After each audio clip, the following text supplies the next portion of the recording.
Baccalauréat Amérique du Nord 2021, un sport traditionnel, le lancer de gerbes de paille. Le lancer de gerbes de paille est une activité sportive, issue du domaine agricole, qui se pratique aujourd'hui en compétition. Le but du jeu est de lancer à l'aide d'une fourche une gerbe de paille assimilable à un parallélépipède rectangle de longueur 60 cm, de largeur 40 cm et d'épaisseur 40 cm, au-dessus d'une barre horizontale placée à une hauteur bien précise. Étude du lancer. On modélise la situation en compétition de la manière suivante. Les échelles de longueur ne sont pas respectées sur le schéma.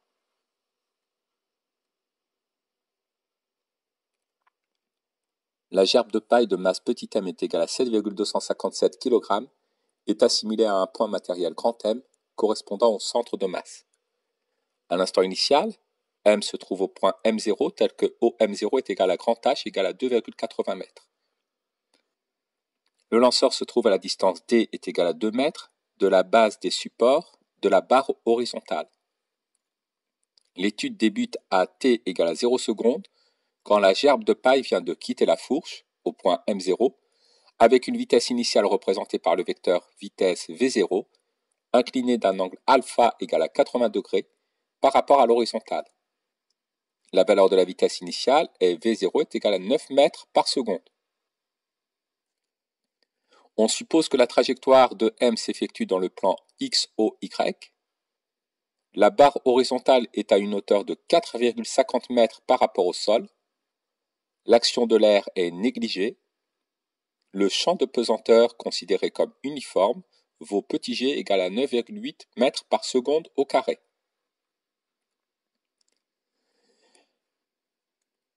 On étudie le mouvement de M dans le référentiel terrestre, dont le repère XOY est défini sur le schéma introductif.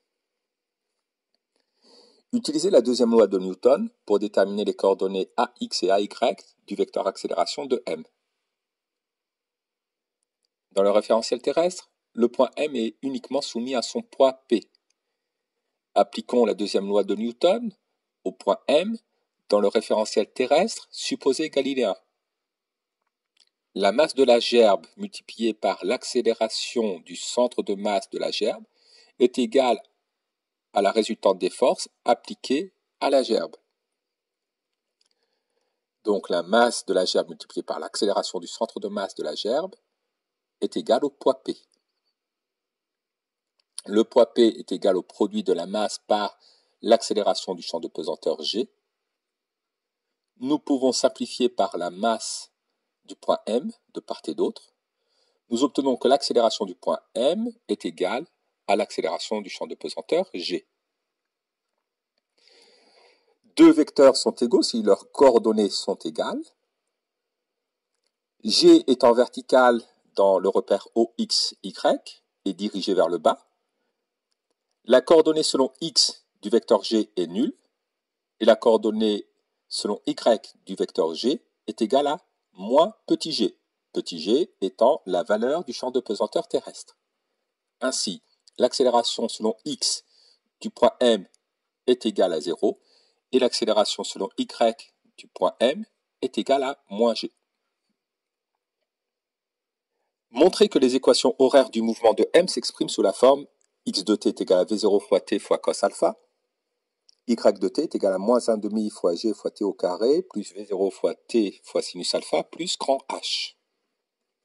Comme le vecteur accélération est égal à la dérivée du vecteur vitesse par rapport au temps, nous allons intégrer les coordonnées du vecteur accélération pour obtenir les coordonnées du vecteur vitesse. AX valant 0, V de x est une constante, que l'on va noter C1. AY étant égal à moins g étant une constante, une primitive de moins g est moins g fois t, à laquelle nous allons rajouter une constante d'intégration C2. Pour déterminer les constantes d'intégration C1 et C2, nous allons utiliser les conditions initiales. À t est égal à 0, le vecteur vitesse initiale vaut V0. La coordonnée selon x du vecteur V0 est égale à C1, mais aussi égale à V0 multiplié par cosinus de alpha.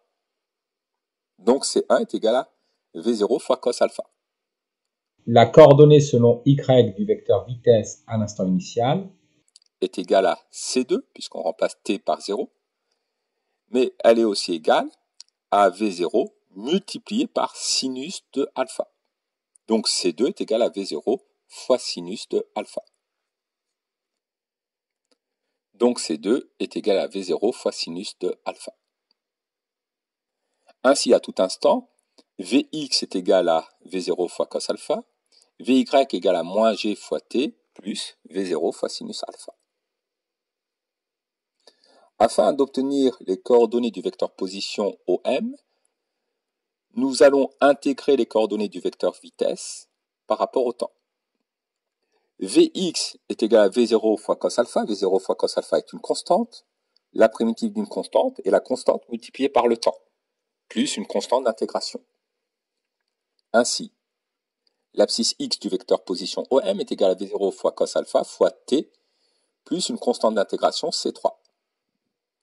Vy est la somme de deux termes, moins g fois t, moins g étant une constante, une primitive de moins g fois t, et moins g fois t au carré sur 2.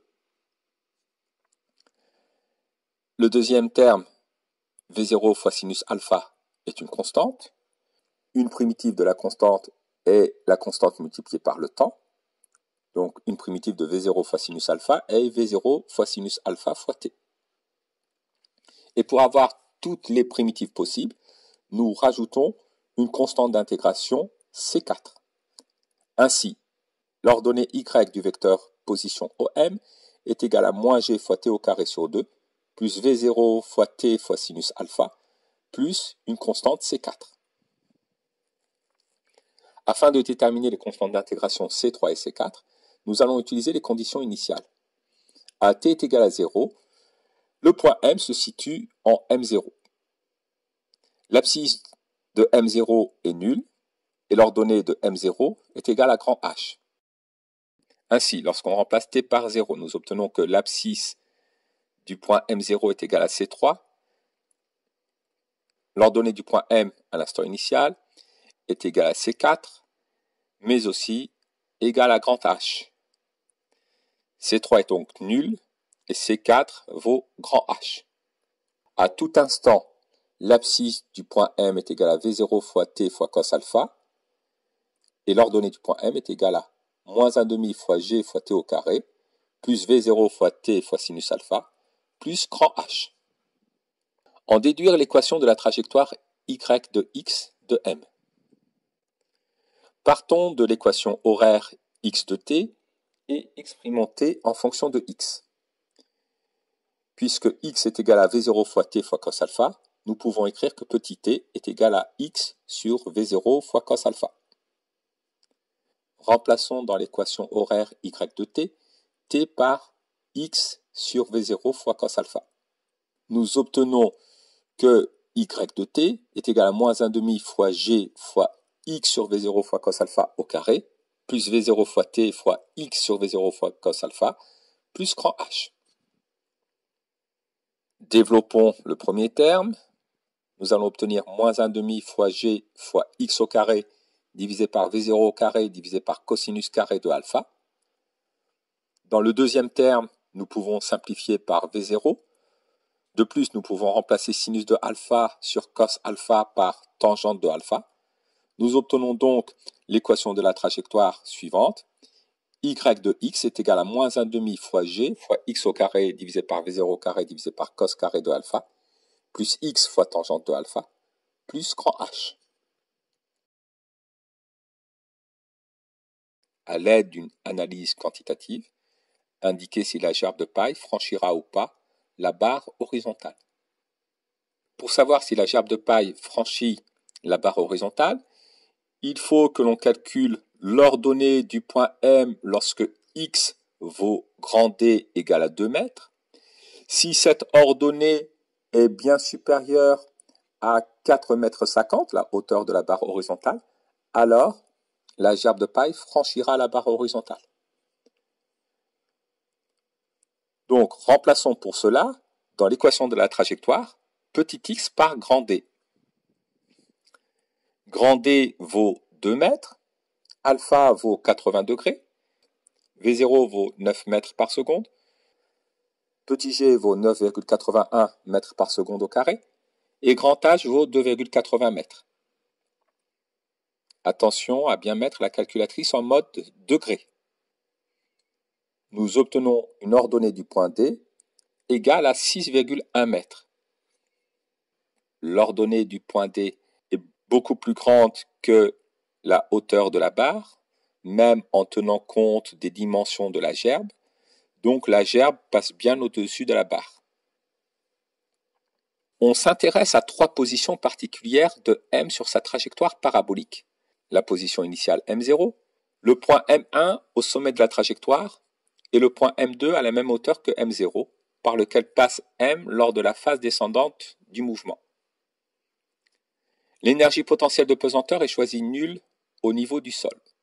Calculez la valeur de l'énergie cinétique et celle de l'énergie potentielle de pesanteur du système en M0. L'énergie cinétique du système est égale à 1/2 multiplié par la masse du système multiplié par la vitesse du système au carré, 1/2 fois m fois V0 au carré, V0 devant être exprimé en mètres par seconde, la masse en kilogrammes et l'énergie cinétique en joules. Remplaçons par les valeurs numériques. La masse de la gerbe vaut 7,257 kg, la vitesse initiale 9 mètres par seconde. Nous obtenons une énergie cinétique du système à l'instant initial de 2,9 fois 10 puissance 2 joules, 290 joules. L'énergie potentielle de pesanteur du système est égale à la masse du système multipliée par l'intensité du champ de pesanteur petit g multiplié par l'ordonnée y du point M. L'ordonnée y du point M doit être exprimée en mètres. Elle vaut grand H est égal à 2,80 mètres. Petit g en mètres par seconde au carré. La masse doit être exprimée en kilogrammes et l'énergie potentielle de pesanteur en joules. Nous obtenons une énergie potentielle de pesanteur initiale égale à 200 joules. Indiqué par un raisonnement détaillé, si chacune des 3 propositions suivantes est vraie ou fausse, lorsque l'on néglige l'action de l'air. Proposition 1, l'énergie mécanique est maximale en M0. En l'absence de forces dissipatives, telles que les forces de frottement, l'énergie mécanique est constante. Donc la proposition 1 est fausse. L'énergie mécanique est la même en tout point de la trajectoire. Proposition 2. L'énergie cinétique est nulle en M1. La proposition 2 est fausse. En effet, le vecteur vitesse au point M1 est horizontal. Sa composante suivant l'axe des abscisses n'est pas nulle. La valeur du vecteur vitesse n'est donc pas nulle. L'énergie cinétique étant proportionnelle au carré de la valeur de la vitesse n'est donc pas nulle au point M1. Proposition 3. L'énergie cinétique au point M2 est inférieure à l'énergie cinétique au point M0. Comme nous l'avions dit précédemment, l'énergie mécanique est constante. Elle est la même en M0 et en M2. L'énergie mécanique est la somme de l'énergie cinétique et de l'énergie potentielle de pesanteur. Le point M0 et le point M2 sont à la même altitude, à la même hauteur par rapport au sol. Donc l'énergie potentielle de pesanteur en M0 est égale à l'énergie potentielle de pesanteur en M2. L'énergie cinétique qui est égale à l'énergie mécanique moins l'énergie potentielle de pesanteur est donc la même au point M0 et au point M2. En l'absence de force dissipative, l'énergie mécanique est la même en M2 et en M0. Comme les points M0 et M2 ont la même ordonnée, ils ont la même énergie potentielle de pesanteur. Comme l'énergie cinétique est la différence de l'énergie mécanique et de l'énergie potentielle de pesanteur, l'énergie cinétique en M2 est égale à l'énergie cinétique en M0. En réalité, l'action de l'air ne peut pas être négligée. indiqué par un raisonnement détaillé si chacune des trois propositions de la question A6 reste vraie ou fausse, lorsqu'on ne néglige plus l'action de l'air. Alors pour la proposition 1, comme ici l'action de l'air n'est plus négligée, la gerbe est soumise à une force dissipative, qui est la force de frottement due à l'air. En présence de force de frottement, l'énergie mécanique n'est pas conservative, elle décroît. Donc, l'énergie mécanique est bien maximale en M0. Proposition 2. L'énergie cinétique est nulle en M1. La proposition 2 reste fausse, puisque le vecteur vitesse en M1 est horizontal, sa composante selon x n'est pas nulle, donc l'énergie cinétique n'est pas nulle. Proposition 3, l'énergie cinétique en M2 est inférieure à l'énergie cinétique en M0. La proposition 3 est vraie, puisque nous avons vu qu'en M0 et en M2, l'énergie potentielle de pesanteur est la même. Par contre, l'énergie mécanique au point M2 est inférieure à l'énergie mécanique au point M0. Donc l'énergie cinétique, qui est la différence de l'énergie mécanique et de l'énergie potentielle de pesanteur, sera plus faible en M2 qu'en M0. Partie B, le microphone de l'animateur. L'animateur de la compétition du lancer de gerbe de paille utilise un microphone relié à une enceinte acoustique par l'intermédiaire d'un amplificateur de puissance. Le microphone utilisé lors de la compétition est un transducteur électroacoustique. Il permet de convertir un signal acoustique en un signal électrique. Voici le schéma de principe du microphone.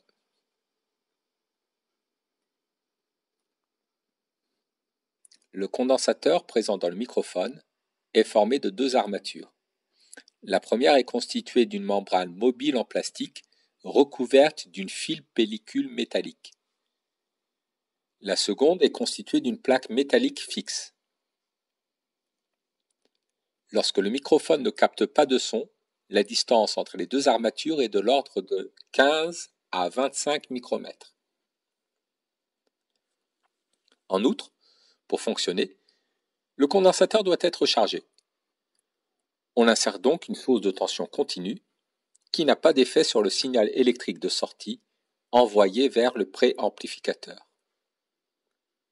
On modélise alors le microphone par le circuit électrique suivant. La tension continue délivrée par la source idéale est de 48 volts. La résistance du conducteur ohmique de charge vaut 100 millions d'ohms. On note C, la capacité du condensateur. Pour fonctionner, le condensateur doit rester chargé. On étudie la phase de charge, le microphone ne captant pas de son. Établir la relation entre la tension E aux bornes de la source de tension idéale, la tension UC aux bornes du condensateur et la tension UR aux bornes du conducteur ohmique. Reprenons le schéma du montage. La flèche tension de la tension aux bornes du générateur est orientée de la borne négative vers la borne positive du générateur, puisqu'on utilise la convention générateur et que l'intensité du courant circule à l'extérieur du générateur, de la borne positive du générateur vers la borne négative du générateur. En convention générateur, la flèche tension aux bornes du générateur est représentée dans le même sens que le courant. Choisissons un sens de parcours de la maille AFDB. Appliquons la loi d'additivité des tensions dans la maille FABDF. On va parcourir le circuit dans le sens de la flèche verte à partir du point F. À chaque fois que nous rencontrerons une flèche tension dans le même sens que le sens de parcours, nous affecterons cette tension d'un signe positif. Dans le cas contraire, nous l'affecterons d'un signe négatif. La somme des tensions affectées de leur signe le long de la maille est égale à 0. Partons du point F, nous rencontrons la flèche tension grand E, elle est dans le même sens que le sens de parcours, donc nous notons plus E. Continuons, nous rencontrons la flèche tension UC, elle est opposée au sens de parcours, donc nous allons noter moins UC. Continuons, nous rencontrons la flèche tension UR, elle est dans le sens opposé au sens de parcours, donc nous notons moins UR. Nous revenons au point F, nous notons donc égal à 0. Grand E moins UC moins UR est égal à 0. Montrer que l'équation différentielle vérifiée par la tension UC lors de la charge est de la forme grand E égale à RC fois D de UC sur DT plus UC. Reprenons la loi d'émail. D'après la loi d'Ohm, UR est égal à la résistance du conducteur ohmique multipliée par l'intensité du courant qui traverse le conducteur ohmique. UR est égal à R fois I. Le courant d'intensité I arrive sur l'armature A du condensateur. La relation entre l'intensité du courant et la charge de l'armature A est I égale à la dérivée de la charge de l'armature A par rapport au temps. I est égal à dQA sur dt. La tension UC est orientée vers le point A. La relation entre la charge de l'armature A et la tension UC est la suivante. Charge de l'armature A égale à C fois UC. QA est égal à C fois UC. Remplaçons donc QA par C fois UC dans la loi d'émail. C étant une constante, la dérivée d'une fonction multipliée par une constante est égale à la constante multipliée par la dérivée de la fonction. Donc nous obtenons que E moins UC moins R fois C fois la dérivée de UC par rapport au temps est nul. Réécrivons cette équation de la manière suivante. Grand E égale à R fois C fois la dérivée de UC par rapport au temps plus UC. On obtient donc l'équation différentielle vérifiée par la tension UC. R fois C fois la dérivée de UC par rapport au temps plus UC égale à grand E. Grâce à un dispositif approprié, on mesure la tension UC aux bornes du condensateur lors de sa charge. On obtient la courbe suivante.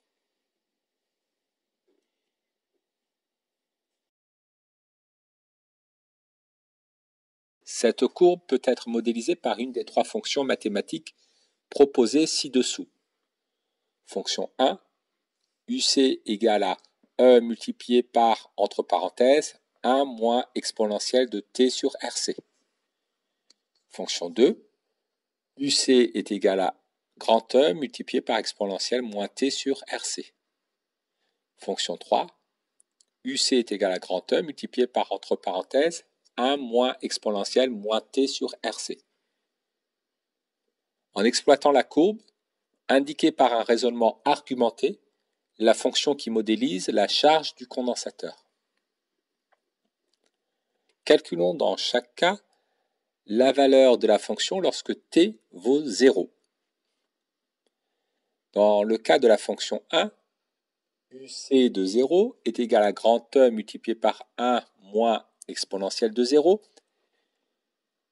Exponentielle de 0 vaut 1, donc UC de 0 est égal à grand E multiplié par, entre parenthèses, 1 moins 1.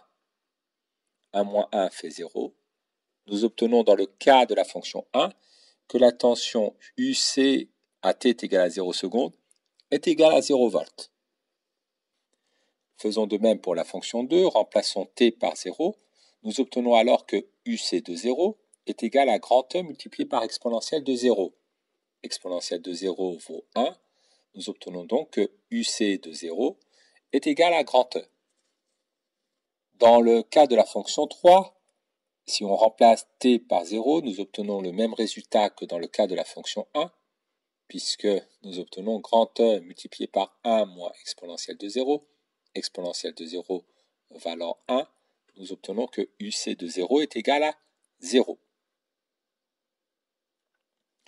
Or, d'après la courbe, la tension aux bornes du condensateur à l'instant initial vaut 0 volts.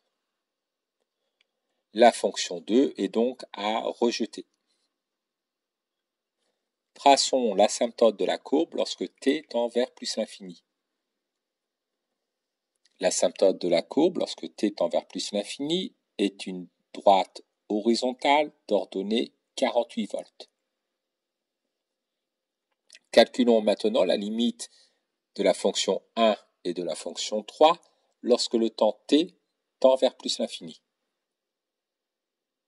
Dans le cas de la fonction 1, lorsque t tend vers plus l'infini, t sur RC tend vers plus l'infini. L'exponentielle de quelque chose qui tend vers plus l'infini tend vers plus l'infini, moins l'exponentielle de t sur RC tend donc vers moins l'infini. Grand E étant positif, nous obtenons que UC tend vers moins l'infini lorsque t tend vers plus l'infini. La fonction 1 est donc à rejeter. Dans le cas de la fonction 3, lorsque t tend vers plus l'infini, t sur RC tend vers plus l'infini, moins t sur RC tend vers moins l'infini, l'exponentielle de quelque chose qui tend vers moins l'infini tend vers 0, donc 1 moins exponentielle de moins t sur RC tend vers 1, et UC tend vers grand E. Dans le cas de la fonction 3, la tension UC tend vers grand E, c'est-à-dire vers 48 volts. Cette courbe est donc modélisée par la fonction 3. UC de t est égal à grand E multiplié par, entre parenthèses, 1 moins exponentielle moins t sur RC. Vérifiez que la fonction retenue est solution de l'équation différentielle établie à la question B2. L'équation différentielle s'écrit E égale à R fois C fois la dérivée de UC par rapport au temps, plus UC. Nous allons remplacer dans le membre droit de l'équation différentielle UC par la fonction retenue. Si nous obtenons grand E, cela signifie que la fonction retenue est bien solution de l'équation différentielle. UC est égal à grand E multiplié par 1 moins exponentielle moins t sur RC. Nous allons calculer la dérivée de UC. Calculons donc la dérivée de grand E multiplié par 1 moins exponentielle moins t sur RC par rapport au temps. Grand E étant une constante multiplicative, nous pouvons la sortir du signe dérivé. La dérivée d'une somme est égale à la somme des dérivées, donc nous obtenons que la dérivée de UC par rapport au temps est égale à grand E multiplié par la dérivée de 1 par rapport au temps moins grand E multiplié par la dérivée d'exponentielle moins t sur RC par rapport au temps. 1 étant une constante, sa dérivée est nulle. Nous obtenons donc que la dérivée de UC par rapport au temps est égale à moins grand E multiplié par la dérivée d'exponentielle moins t sur RC par rapport au temps. La dérivée d'exponentielle moins t sur RC est égale à la dérivée de moins t sur RC multiplié par l'exponentielle moins t sur RC. Moins 1 sur RC étant une constante multiplicative, nous pouvons la sortir du signe dérivé. Ainsi, la dérivée de UC par rapport au temps est égale à moins grand E multiplié par moins 1 sur RC multiplié par exponentielle moins t sur RC. Moins par moins, cela fait plus.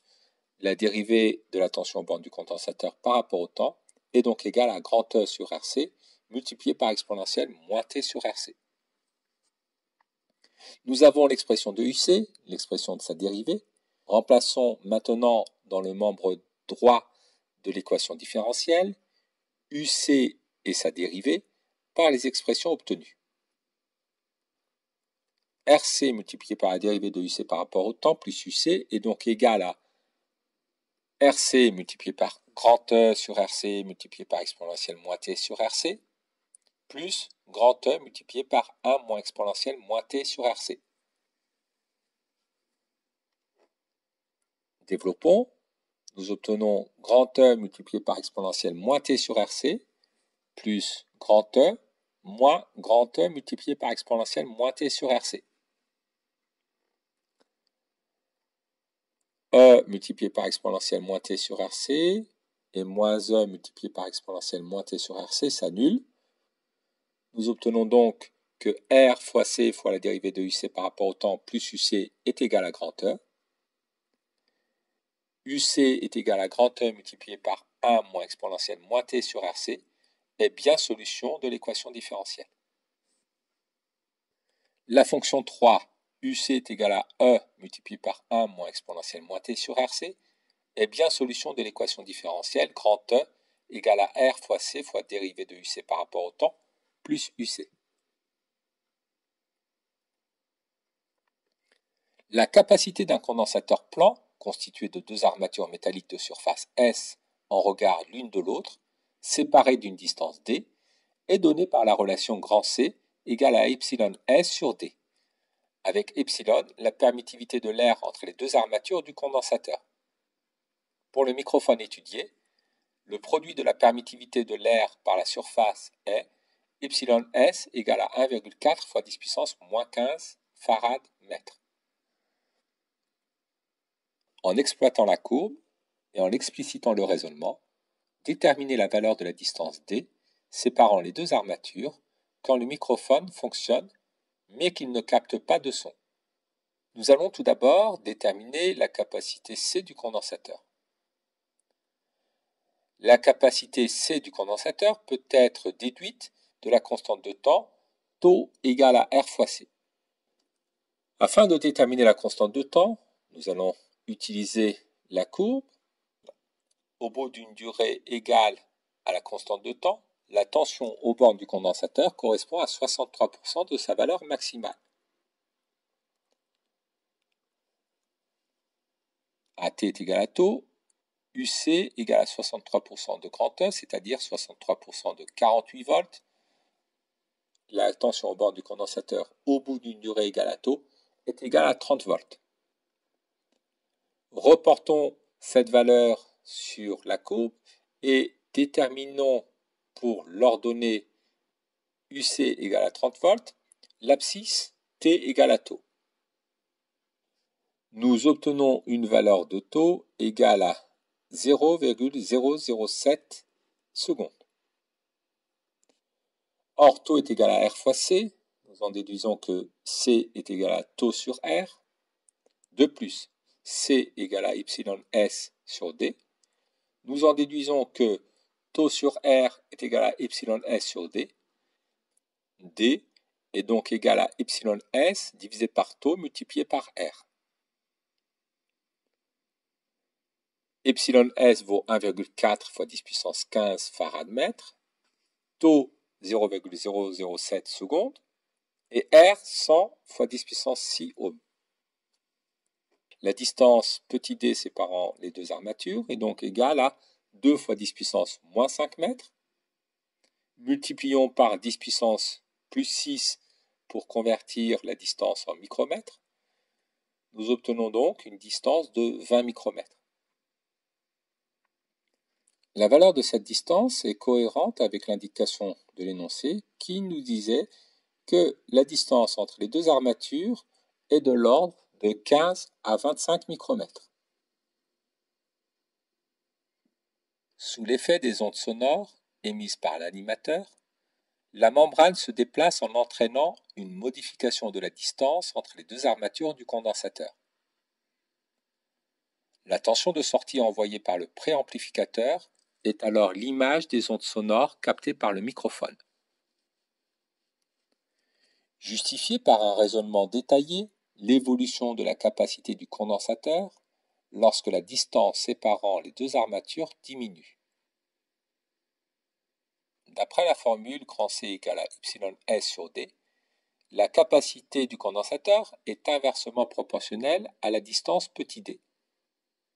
Donc, lorsque la distance petit d séparant les deux armatures diminue, la capacité du condensateur augmente.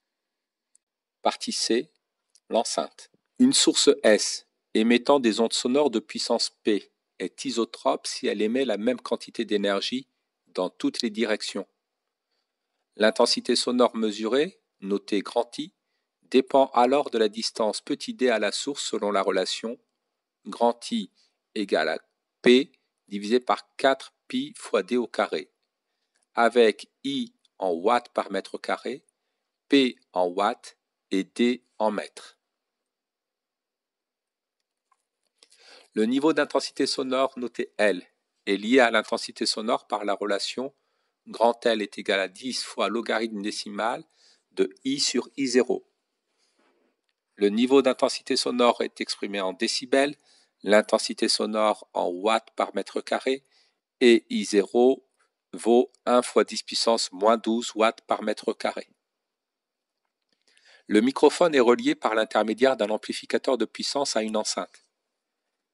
L'intensité sonore mesurée à 1 mètre devant l'enceinte vaut I1 égale à 3,2 fois 10 puissance moins 3 watts par mètre carré. Calculez le niveau d'intensité sonore L1 correspondant à l'intensité sonore I1. Nous allons tout simplement utiliser la relation grand L est égal à 10 fois log de I sur I0. Nous obtenons un niveau d'intensité sonore de 95 décibels. La législation européenne indique les durées limites d'exposition journalière à ne pas dépasser un certain niveau d'intensité sonore pour ne pas engendrer de traumatisme irréversible. On ne doit pas s'exposer à plus de 2 heures par jour à un niveau d'intensité sonore égal à 86 décibels. 30 minutes par jour à un niveau d'intensité sonore égal à 92 décibels. 15 minutes par jour à un niveau d'intensité sonore égal à 95 décibels. 4 minutes par jour à un niveau d'intensité sonore égal à 101 décibels. 1 minute par jour à un niveau d'intensité sonore égal à 107 décibels. Commentez le résultat de la question C1 au regard de ces durées limites d'exposition journalière. Le niveau d'intensité sonore à 1 mètre de l'enceinte est de 95 décibels. On ne doit pas s'y exposer plus de 15 minutes par jour. Le son entendu est dangereux pour l'audition. Montrez que la puissance P de l'enceinte est égale à 4 fois 10 puissance moins 2 watts. Nous allons utiliser la relation liant l'intensité sonore à la puissance. L'intensité sonore I1 est égale à la puissance de l'enceinte divisée par 4 fois pi fois D1 au carré. Nous en déduisons que la puissance est égale à I1 multiplié par 4 fois pi fois D1 au carré. D1 vaut 1 mètre, I1 vaut 3,2 fois 10 puissance moins 3 watts par mètre carré. Nous obtenons que la puissance de l'enceinte vaut 4 fois 10 puissance moins 2 watts. Les organisateurs de la manifestation sportive d'une durée de 2 heures ont fixé à 2 fois 10 puissance moins 4 watts par mètre carré la valeur maximale de l'intensité sonore perçue par les spectateurs. Expliquez le choix des organisateurs de fixer à 2 fois 10 puissance moins 4 watts par mètre carré la valeur maximale de l'intensité sonore perçue par les spectateurs. Calculons le niveau d'intensité sonore correspondant à l'intensité sonore de 2 fois 10 puissance moins 4 watts par mètre carré. On utilise à nouveau la relation grand L est égal à 10 fois log de I sur I0.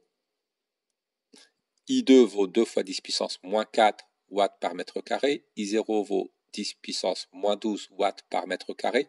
Nous obtenons que le niveau d'intensité sonore maximal vaut 83 décibels. Le niveau d'intensité sonore perçu est inférieur à 86 décibels. La durée limite d'exposition journalière est alors étendue à 2 heures, ce qui correspond à la durée de la manifestation sportive, d'où le choix des organisateurs. Des barrières de sécurité entourent l'enceinte à 3 mètres de celle-ci, pour éviter que les spectateurs en soient trop proches. Indiquez par un raisonnement quantitatif si la distance de sécurité entre les barrières et l'enceinte est suffisante pour respecter la valeur maximale de 2 fois 10 puissance moins 4 watts par mètre carré choisie par les organisateurs. la puissance de l'enceinte n'a pas changé. Nous allons calculer l'intensité sonore à 3 mètres de l'enceinte en utilisant la relation I est égal à P sur 4 fois pi fois D au carré. D valant 3 mètres et P valant 4 fois 10 puissance moins 2 watts. Nous obtenons une intensité sonore à 3 mètres de l'enceinte valant 3,5 fois 10 puissance moins 4 watts par mètre carré. À 3 mètres de l'enceinte, l'intensité sonore reste supérieure à 2 fois 10 puissance moins 4 watts par mètre carré. La distance de sécurité entre les barrières et l'enceinte n'est donc pas suffisante pour respecter la valeur maximale choisie par les organisateurs.